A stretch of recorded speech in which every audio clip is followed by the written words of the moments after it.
The idea of luck is probably pretty subjective. However, today we're going to talk about 3 different ways that I feel pretty lucky. And you too. We're Lex and Riot, and we live a travel lifestyle in a 6x12 cargo trailer. And these are our new cow friends. Hey guys. What you just saw there was Chrysocolla and Jade, and I feel really lucky that I met someone that's teaching me all about the art of rock hounding. They've been doing it for about 50 years. They don't want to be on camera, but they're teaching me how to figure out what I'm looking at in the raw state. For most of my life, I've been really fascinated by geology, and I've had a deep appreciation for gems and stones and rocks, but usually I would find them polished and already pristine in like a metaphysical shop or something like that.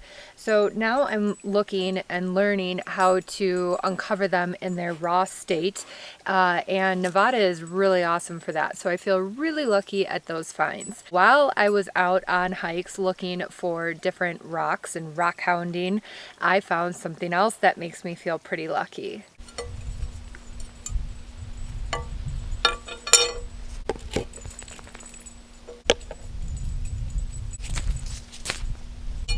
We found this old horseshoe on a hike, so I'm going to try and polish it up.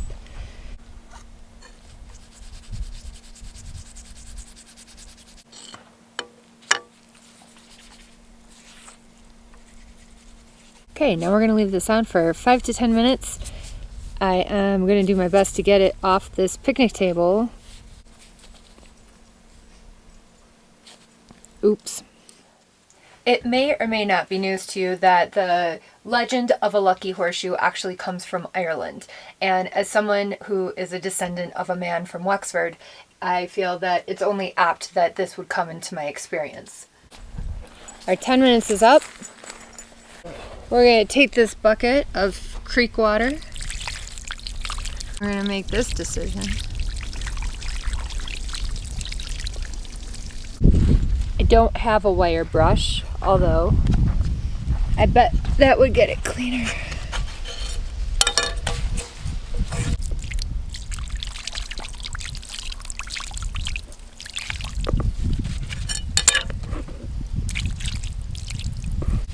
Welcome to Making a Mess with Lex, featuring Horseshoe.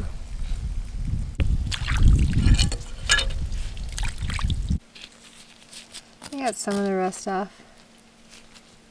Now, the folklore legend of the Lucky Horseshoe out of Ireland is that a man, now known as Saint Dunstan, had a smithery. He was a blacksmith, and the devil walks into his smithery and says, "Hey Dunstan, I need some shoes for my hooves." And Dunstan's like, "All right, devil, I'll hook you up." And so, being clever, Dunstan takes a red hot horseshoe and starts hammering it into the devil's hoof with iron nails. And naturally this makes the devil howl and scream in pain, and he starts pleading with Dunstan to get the horseshoe off of his hoof. It's burning and hot. And so Dunstan says, "Yeah, sure, devil, I'll get it off you, but you gotta cut me a deal. Anywhere that you find a horseshoe, you'll leave that house alone. You'll respect the horseshoe. Anywhere that you find a horseshoe hanging, you won't enter that space." And the devil says, "Yeah, dude, whatever you say, just get this off of me." And so Dunstan goes, "All right." And the devil has respected it ever since, as the legend goes, so that anywhere that a horseshoe hangs, it will be free of evil spirits. And if you hang it with the heels facing up, it's going to fill with good luck. This is supposed to be particularly true if you find a horseshoe as opposed to buying one. And naturally, I found this while we were hiking around doing some rock hunting, so I feel extra lucky. Now, this only has 6 holes in it that I can tell. It is still a little bit rusted. Maybe this is the 7th right there, because 7 is supposed to be the lucky number of holes in a horseshoe, because 7 is supposed to be an auspicious number, at least in Irish mythology.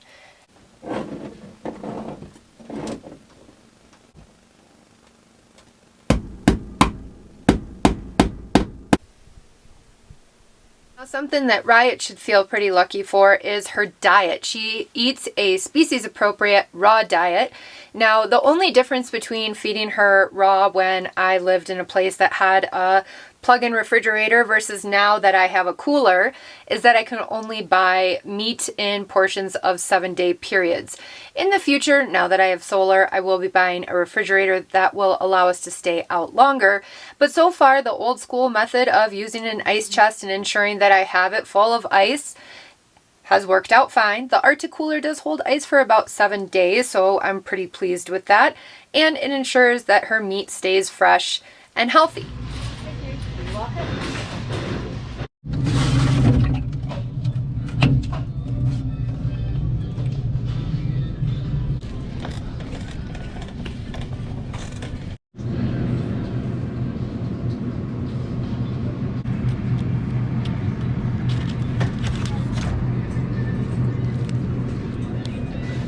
Now I'm going to keep this kind of brief because I'm not sure how many of my viewers are actually interested in Riot's raw food diet, but if you have a dog and you're interested in a species appropriate diet, here's just a little bit of information for you. Otherwise, go ahead and fast forward to the end where I show you my third lucky thing, because this is really Riot's lucky thing, and that is my new rodent repellent, which seems to actually work really, really well. Otherwise, if you are interested, keep watching because here's the lowdown on Riot's raw diet.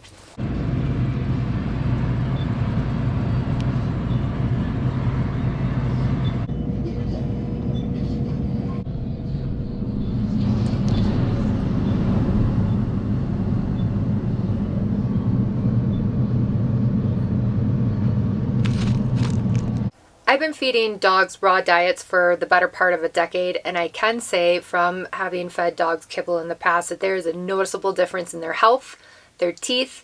They express their own anal glands due to the bones. They don't have a doggy smell. Their breath is better. My lab was less prone to ear infections. My Labrador also lived to be 16 years old. My Rottweiler, I knew had a neurological issue. He had a brain tumor that we were dealing with for many years. So the raw diet still helped him. He was in great health, and even the vet said that he lasted way longer than anticipated. So I am a huge advocate for a raw diet. Now, it can be kind of controversial, especially amongst vets, because a lot of veterinarians, just like human medical doctors, don't have the wealth of their education focused on holistic nutrition. They're more focused on diagnostics and disease. So something that I highly recommend, and it's always actually linked in the Riot Gear section in the description box below, is a book called The Inner Carnivore, and that is all about species-appropriate nutrition for dogs and cats. Now, one of the biggest questions about a raw diet is how much to feed a dog on a raw diet, and the answer is about 2 to 3% of the dog's body weight in pounds of food. So Riot is about 50 pounds, which means she gets about 1.5 pounds to 2 pounds of raw meat per day.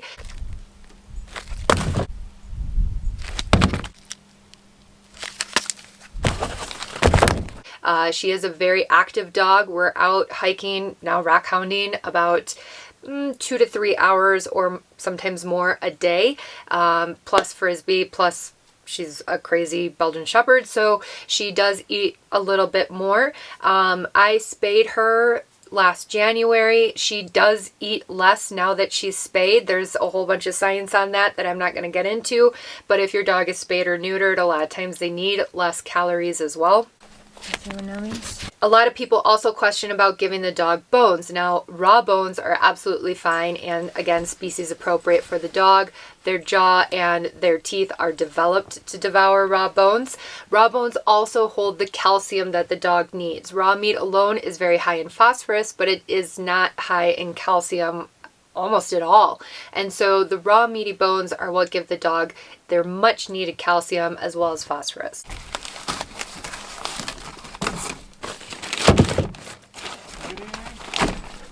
Riot eats about 15% of her diet in raw meaty bones.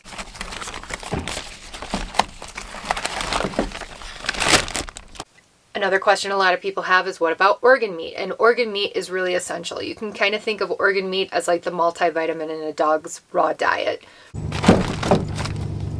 Riot gets about 20% of organ meat in her diet, mostly liver, but you can't feed too much liver because it's very high in vitamin A and you can actually overdo vitamin A. So I try and supplement that as I can find it with kidneys, brain, intestines, basically any other organ meat that I can find. What I really like to do is just feed whole prey. So for instance, back in Chicago, we had a hookup to getting rabbit down from Indiana. And so we would drive down to Indiana, pick up a month worth of rabbit, and I had a deep freezer for her. Naturally, that's no longer possible. So what I try and do is a couple times, I've hooked up with hunters that have been camping in the area, and they'll give me parts of their animal, or they'll give me some organ parts of a deer, or sometimes they'll shoot small game for me, because as much as possible, I do like to feed whole prey, and that takes care of the meat, the bones, different types of organs. She really gets a well-rounded, nutritious diet when I can feed full game as able.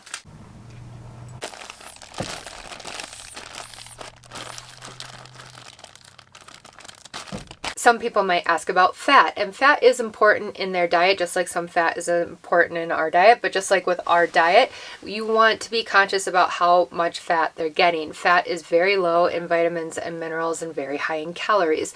So I do try and feed her a more lean diet, and that also helps her stool.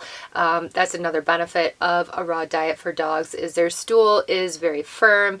It basically disintegrates almost like into a sand-like texture. There's not smell to their poop. It's not, there's a huge difference between a kibble-fed dog and a raw-fed dog in regards to their excrement, which might sound gross to a lot of viewers, but it's actually really impactful to see what their body does and how much of the nutrients they're actually absorbing, which is the reason why kibble-fed dogs' poop is so disgusting, is because their body is trying to release all that excess that it can't absorb or digest.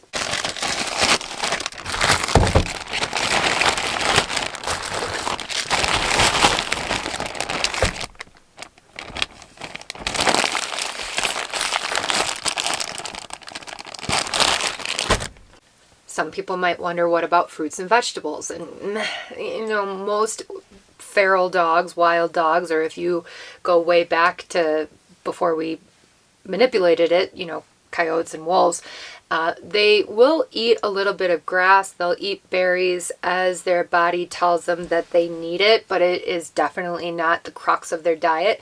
As much as possible, I do try and feed stomach to her, animal stomach, and whatever contents are left undigested within that stomach tract is usually sufficient.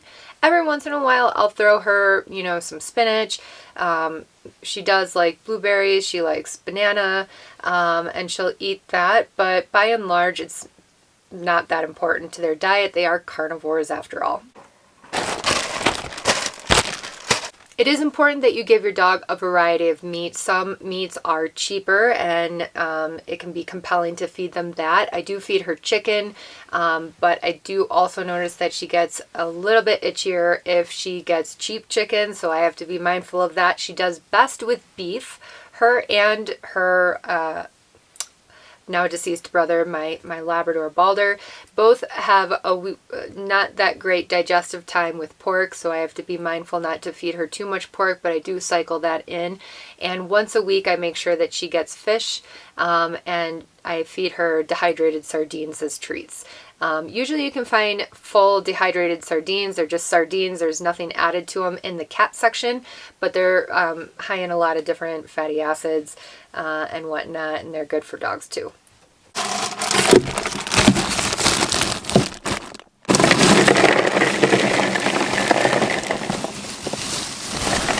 Now, there have been times since we've been on the road where maybe we're staying out somewhere longer and I've run out of meat. I try to never buy more meat than I think the ice can handle, because naturally I don't want to feed her anything rancid, even though their gut bacteria is very different than ours and technically can eat stuff that is not what humans would want to eat, and their body will digest it just fine. If the meat is spoiled beyond what the dog will eat, they are inherently smart enough to avoid that animal. I have stories and examples of that. If anyone's interested, you can leave it in the comments below. I can expand on this topic, but just, to kind of briefly give you the lowdown. You don't have to stress it that hard. Dogs are inherently smarter than we are sometimes, and they won't eat something that they recognize is no longer viable. But the point is on those moments where I might not have a viable meat source for her, I feed what is called Honest Kitchen. And Honest Kitchen is a dehydrated, it comes in a powder. Let me grab it. Now this is Honest Kitchen, and I will buy the 40-pound box of Honest Kitchen and I keep it on hand so that if I ever run out of food or I want to stay somewhere longer than her allocation of meat, I can feed the next best thing, because this is human grade. They do not use feed grade, which is usually what you find in processed dog food, is feed grade ingredients. This is human grade ingredients from a family owned company.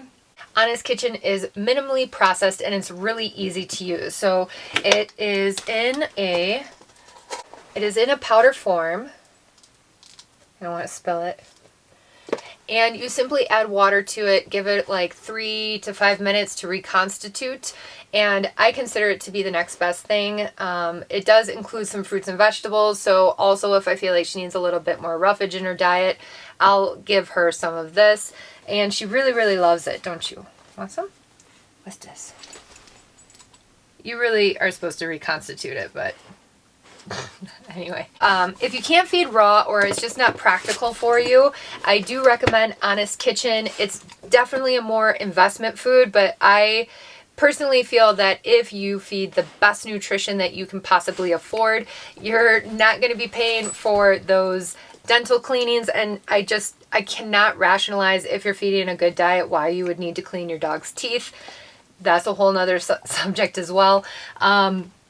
And, you know, you're going to just like with people, if your diet is very healthy, your body is going to naturally have more health to it. I think that food is medicine, as for people as for dogs. And so feeding a species appropriate diet is extremely doable on the road, even just using a cooler. You just have to be mindful of some principles, and that is a somewhat quick lowdown on a raw diet for dogs. I hope this was helpful to someone.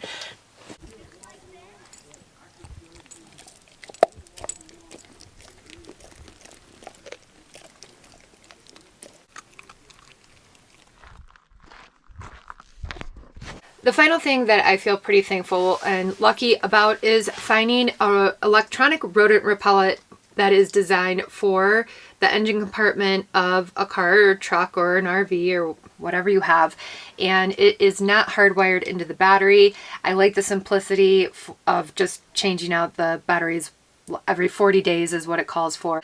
At this camp spot, 2 people have had rodents in their engine compartment using deterrents, and I have not. So, all right, so what we have here are these battery operated ultrasonic rodent repellents. I have 2 of them.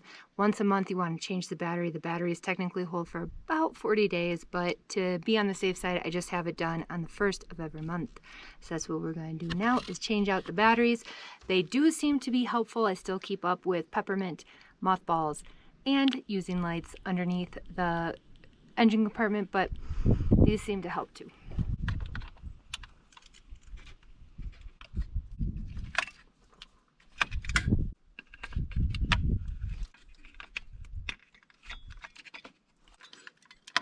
As you can probably see, I have them secured on here with these zip ties. They are resistant to heat, so they're not going to melt in your engine, and they are silent. So you can see the lights are turning on just from me making motion around it, and then all of the sounds are ultrasonic. But if I want to test it,